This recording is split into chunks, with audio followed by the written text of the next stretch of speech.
Okay, this is Rogue Heroes, Ruins of Tasos. Now we're going to go ahead and go into the single player outing here, although it does have both local co-op and online co-op. I'm going to go ahead and go to this file that's near the end of the game, so understand that I'm kind of overpowered. You do have a choice of classes to be. I'm just going to go ahead and start off with the basic hero. Ooh, my room is larger than last time I saw it. So yeah, normally you start in a house that's smaller. You can get furniture that allows you to change the look of it, which, I mean, I don't know. I guess you can throw stuff down if you really want. Oh, I don't own that. But yeah, I usually play the whole game with a controller, but I mean, for this part, you probably want to use a mouse, whatever. Anyway, that's not the main point of the game. The main point of the game is that this is kind of like a top-down Zelda game, but with like randomized dungeons. That's the basis of the game. This town as well is also something that you kind of put together. The town is basically empty when you first show up, but when you get here, you're allowed to build places, and you can even move them, I guess, if I want to rebuild a building at different places. And these different buildings, they give you different kinds of buffs, like that heart one that I just built or moved. This is a shop where you can spend gems to increase your max health, which I have maxed out all of it already. There's a bunch of different skill trees. This one's for magic. There are skill trees for like your weapon, your attack power. All the classes share the same tree here. So like this is just like your basic sword swing, which everyone has. The difference between the classes is your secondary ability, which the main basic hero is just this charge attack. So nothing really fancy. The other classes have fancier stuff. Some of it's for attacking, some of it's only for moving around faster. Here you can come in and buy with gems and thread that you find other classes. Bomber. I believe this is DLC, which is why I don't have it. It's the only one I don't have. You'll notice in the bottom left corner of the screen it says experimental, and it even says like where I am, village. That is because when you get the game, it's just the base game. It has parts of it that are incomplete that you can only access by going into the experimental mode, including this whole building right here. This is only found in the experimental mode, which gives you class-specific upgrades that you can purchase for yourself. But that is all kind of beside the fact. Let's go ahead and go into the first dungeon, just to give you an idea of what things are like. So what you have to do is you have to find the first dungeon. We're not going to go ahead and do that, but basically there is like an overworld. We're going to go ahead and use this warp so you can see like the whole map here. The thing about it is that, see, this game it's complete in the sense that you can beat it, but it's incomplete in the sense that there are areas like this cloudy area up here and this whole cloudy area down here. When you first start the game, like the whole thing is cloudy, and it uncovers parts as you progress. You know, as you go to those areas, then it's no longer cloudy. The fact that there are still cloudy areas, in fact large cloudy areas on the game, are a big indication that the game they had a lot more planned and they haven't done much with it. In fact, there is a dungeon down here in the desert. It's a secret dungeon, and in experimental mode you can actually go in and fight a boss, but when you get to there, the game, it just locks up there. You can't escape the boss room after you beat the boss, and you just have to quit. When you're not in experimental mode, you don't have to worry about problems like that because it just tells you can't go in ever. But there is stuff there that's just incomplete. So I did play. Me and my brother, we played through this game. I'm gonna go ahead and warp to the first dungeon over here. My brother and I, we played through this game together, and we played through the entire game on the normal, just the latest version. And then after we beat the game, we were trying to get all the power stones. Let me go ahead and say no to this thing real quick. The power stones, which if I pull up my menu here, my inventory, key items, these power stones right here, it says I only have 23, but I did get all 25. There are a couple of power stones that you actually can't get in the current latest version because they're bugged, but in experimental mode they can be obtained. So basically what I'm trying to say is this game is fun and can be beaten in the latest version. Totally fine. If you want to go for everything, like all the achievements, you will have to go to the experimental mode. This is a bestiary which you can fill out. You get an initial entry by hitting an enemy with the book, but then you can get a mastery of it by, you know, hitting him multiple times. But yeah, as you can see, there is like an overworld around here, bunch of different enemies, and a lot of drops. Enemies do drop materials. These are fish, monster drops. All these things are used to buy a few new tools, like the shovel, the boomerang. Some of these things are not mandatory. There's only 4 main dungeons in the game, which gives you the hook shot, the hammer, and I forget which ones the other ones are specifically. But yeah, some of these tools here are not mandatory to get at all to beat the game. Basically, this game needs more polish to really be great. Right now, it's just good. You can set these items to be like on your what?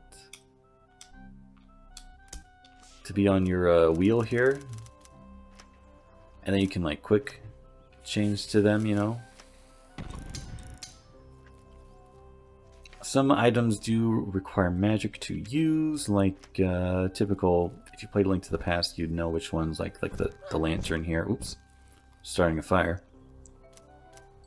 Hookshot does not, so stuff like that is a good weapon to use against enemies when you're, you know, stuck in the corner. Let's go ahead and go into the first dungeon here. Now, to enter any of these main dungeons, you will have to give up your gems, which is the green gem up in the top left. Going in, it only took 15, which is a little odd.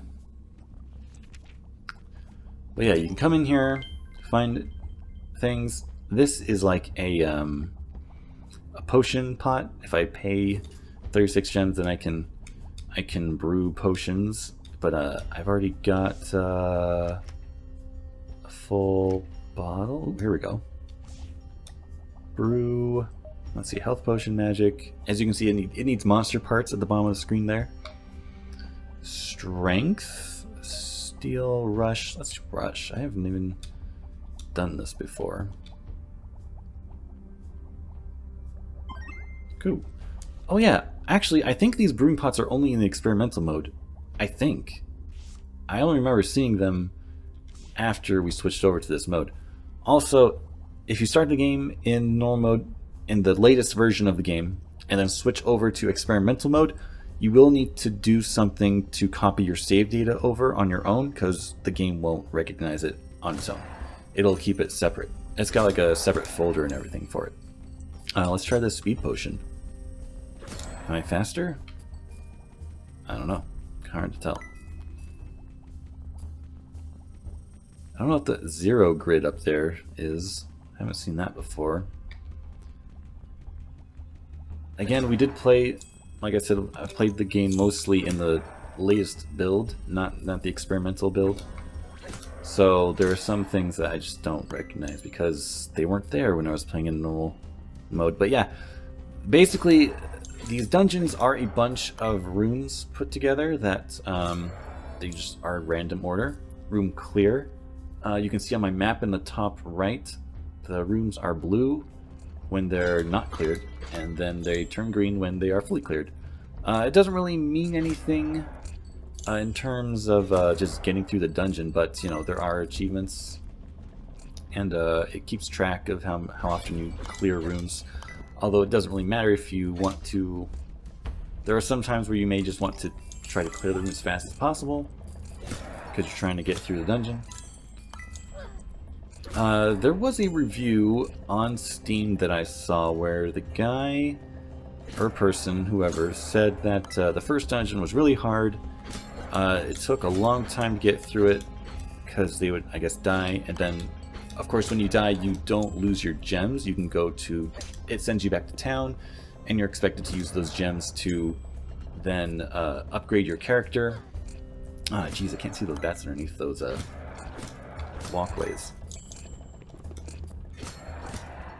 But then when they finally beat the first dungeon in this review, they then... This is a secret passageway behind the moss there. They then went to the other dungeons and beat them all in a single go. Now, we did not have that exact experience. Instead, we beat the first dungeon on our first try and struggled through it. But then when we got to the second dungeon, we died. Basically, if you take a lot of time on the first dungeon because it gives you trouble, then you're going to get the gems you need to make yourself more powerful, and therefore the next dungeon will seem easier by comparison. I don't think there's very good balancing here. I'm gonna have to get hit by this bat. I don't think there's very good balancing in terms of gems to like rewards. The room's not clear yet. Is there an enemy I haven't hit? Oh, I think it's those torches. Torches? I don't think it's very good balance. Basically, I think it's balanced to be like you go through the game without ever having to die. If you never die, then the game is perfectly balanced. But if you ever do die, then you're going to be overpowered because you're going to have to restart the dungeon with all your excess gems. Not that that's a bad thing. I'm just saying that the game could have been harder, actually. I gotta get over there. I'm going the wrong way.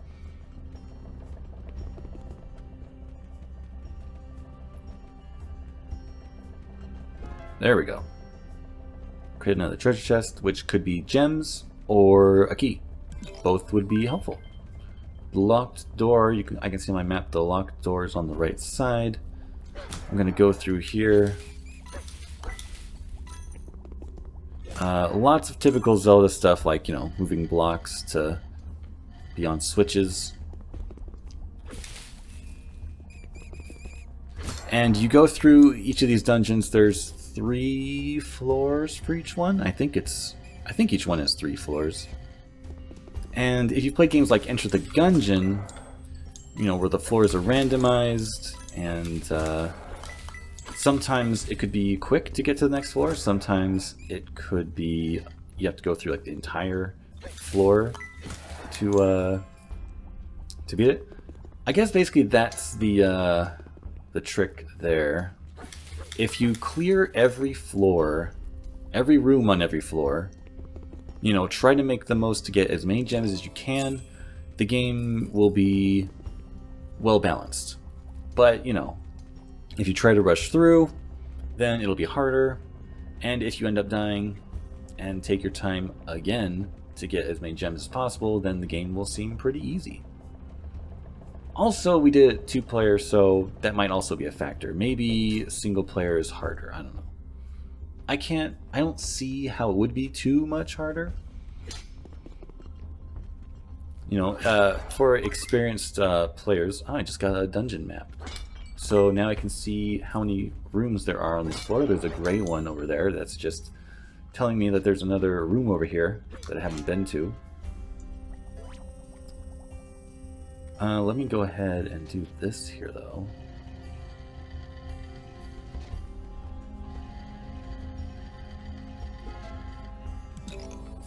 Get some gems, room clear.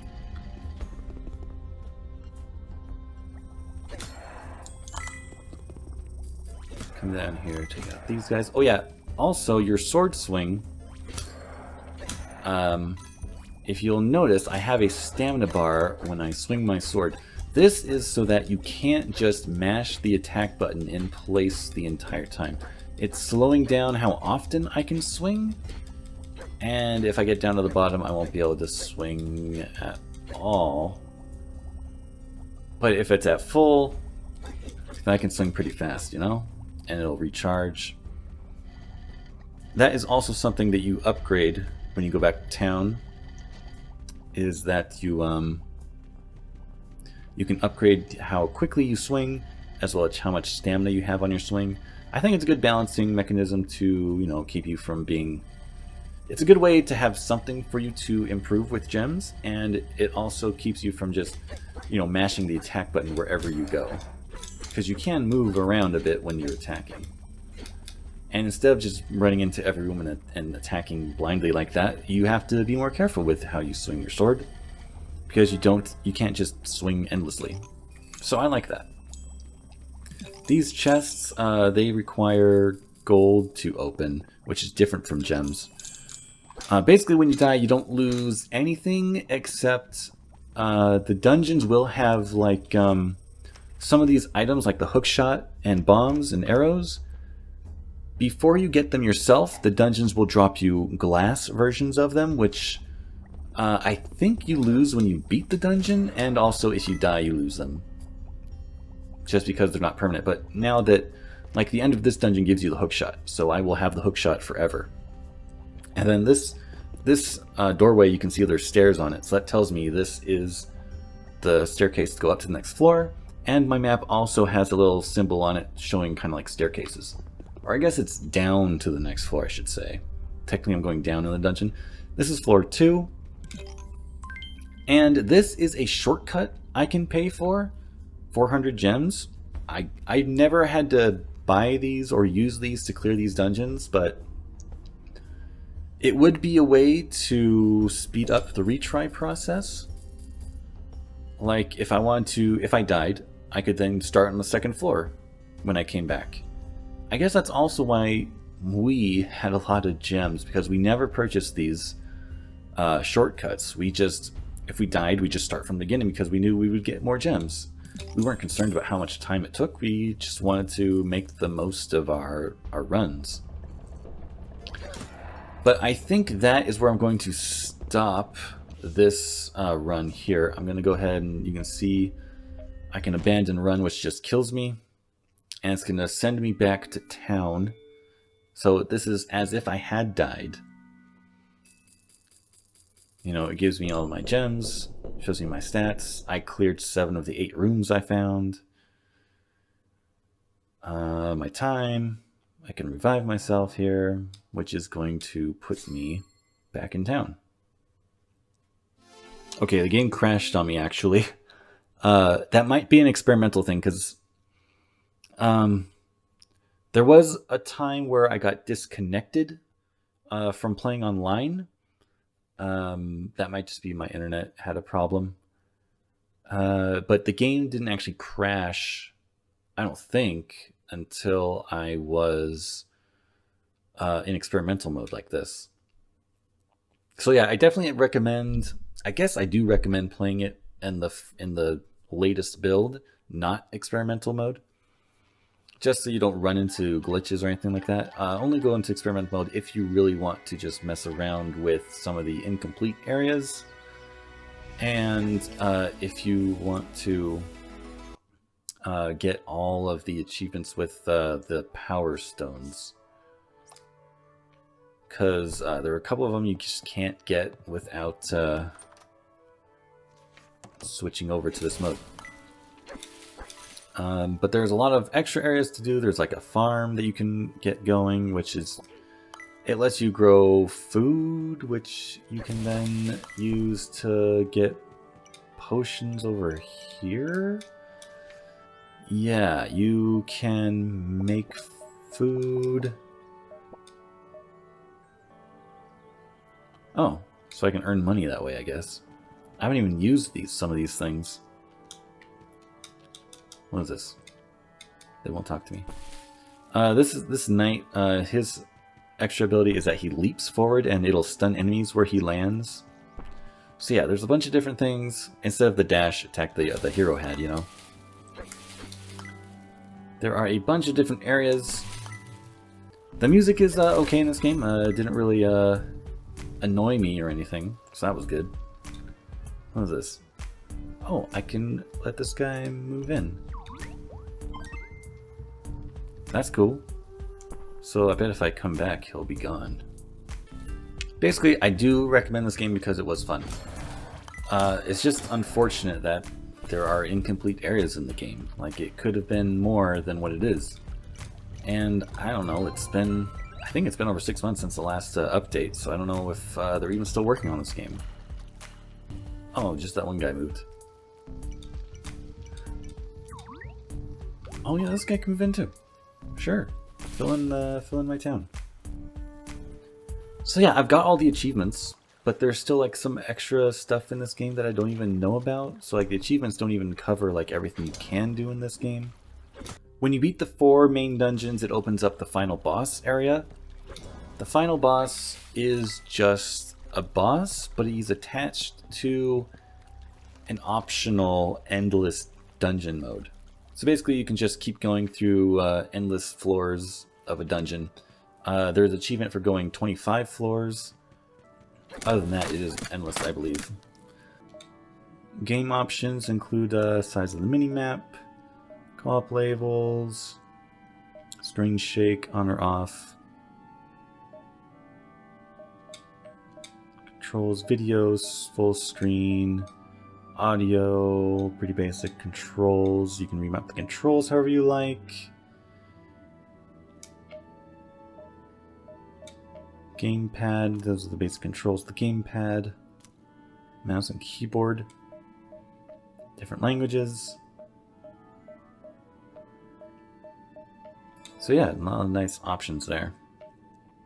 So if you have any questions about the game, let me know in the comments below. Let me know what you think of this game, if you've played it or not. You can let me know what you think of the game based on my review, or what other reviews you've seen. We can discuss what you think of this game. Thanks for watching, and I'll see you next time.